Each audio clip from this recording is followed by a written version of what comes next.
弟兄姊妹平安，今天是2021年的12月9号。今天的经文是以赛亚书第12章2到6节，阿摩司书第6章第1到第8节，哥林多后书第8章第1到第15节。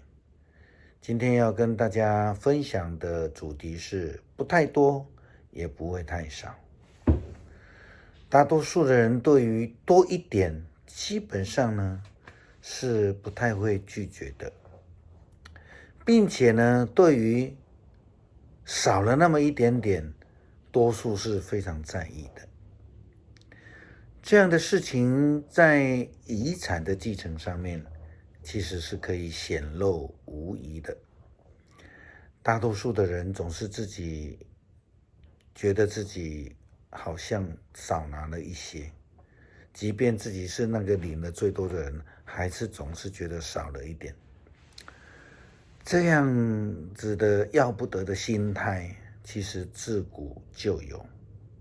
我们就以圣经为例，我们来看第10诫的10诫里面的第10诫，他这样说道：不可贪恋人的房屋，也不可贪恋人的妻子、仆婢、牛驴，并他一切所有的。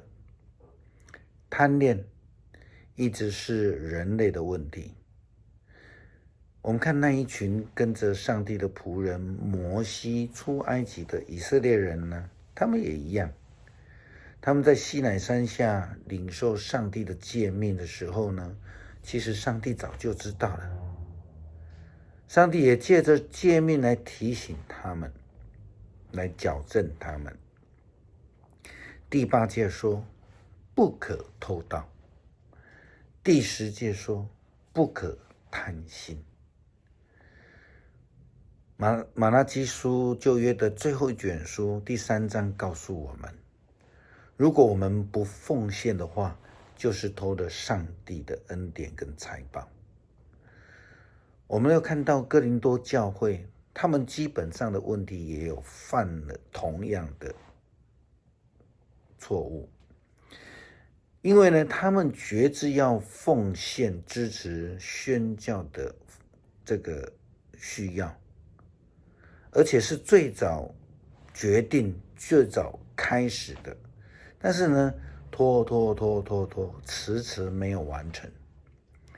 保罗以马其顿教会来当例子来告诉他们。保罗说，马其顿教会他们虽然在困苦受到逼迫的这样情况当中，他们仍然以行动来完成支持宣教的奉献。然而讲得最快的哥林多教会却一直没有完成。我们不敢批评他们，说他们是光说不练的人。可是呢，根据保罗的书信来看，哥林多教会已经有所行动了，但是却迟迟未能完成，这等于是没有行动。保罗提醒他们，对于这件事情，我认为你们最好在这时候完成去年所开始的募捐。你们不但是最先有这行动的，也是最先有意愿这样做的。那么坚持下去，完成这工作吧。你们应当用当初计划的那样的热心去完成这件工作，而且要按照你们现在所有的去进行。如果你们真心捐助，上帝一定悦纳。他要你们献上你们所有的，而不是所没有的。保罗非常直白地提醒了哥林多教会，他说，如果你们真心捐助。为什么会这样说？是因为呢，他们迟未完成，然后就让人家感觉到他们并非真心。虽然他们已经开始募捐，但却迟迟未能完成。保罗提到马其顿教会的态度，在圣经里面这样记载：我敢证明，他们的捐助都是竭尽所能的，甚至超过他们的力量，出于自愿的。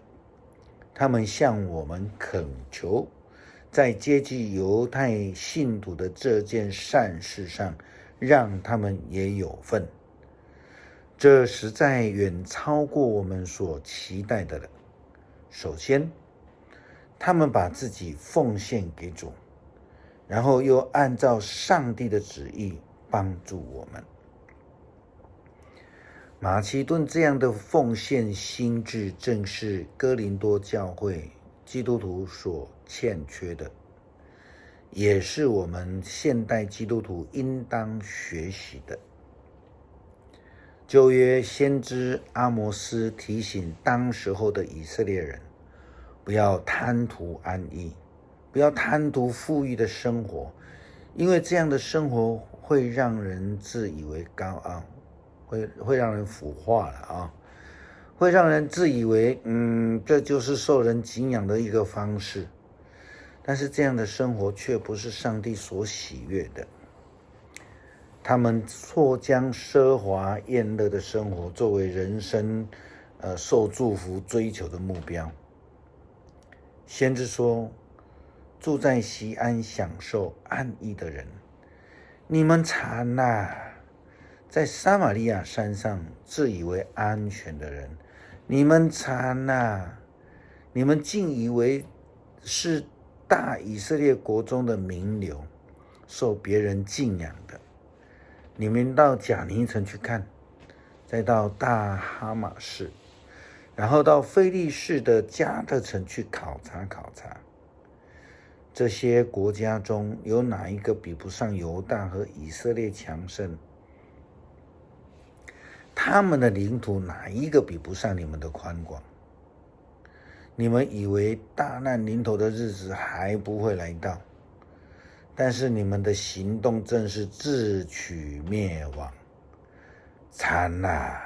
你们这些人睡在象牙的床上，靠在安乐椅上享福，吃嫩草肥羊的宴席。你们随着竖琴的弹奏唱即兴的歌，像大卫一样，你们喝一碗一碗的美酒，插上最上等的香水，却不为以色列的没落而悲伤。追求很多，追求成为很富有、很高档、很享乐，但却迈向灭亡、被放逐的生活。哥林多后书第8章，保罗对哥林多教会的提醒，他引用了出埃及记第16章第18节。他说，多收的没有余，少收的也没有缺。虽然这是早就教导的，以色列从玛拿的神迹恩典当中已经学习了这个功课，可是数千年后的以色列人却仍然没有学会。事实上，真的再多也会失去，因为终究是带不走的，再少也不会饿着。因为呢，我们有上帝，如同以赛亚先知所说的，他说：瞧吧，上帝是我的救主，我要信赖他，我不惧怕。上主是我的力量，是我的诗歌，他拯救了我。今天我们要一起来阅读以赛亚书第12章第2到第6节。瞧吧，上帝是我的救主，我要信赖他，我不惧怕。上主是我的力量，是我的诗歌，他拯救了我。正如清水使干渴的人欢心，上帝的子民也因他的拯救喜乐。在那一天，你们要歌唱，感谢上主，歌颂他的名，要向万国宣告他的作为，要向万民传扬他的圣名，要向上主歌唱，因为他成就了大事，要让全世界听到这消息。住在锡安的人都要欢呼歌唱。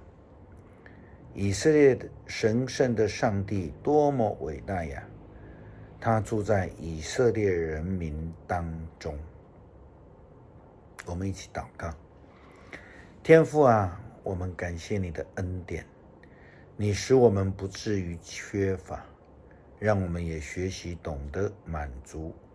因为从我们生命的角度来看，即便我们得到的很多，也无法留存很久。即便我们拥有的很少，可是我们却从不缺乏。知足才懂得感恩，才能够享受真喜乐。感谢耶稣，奉主名求，阿们。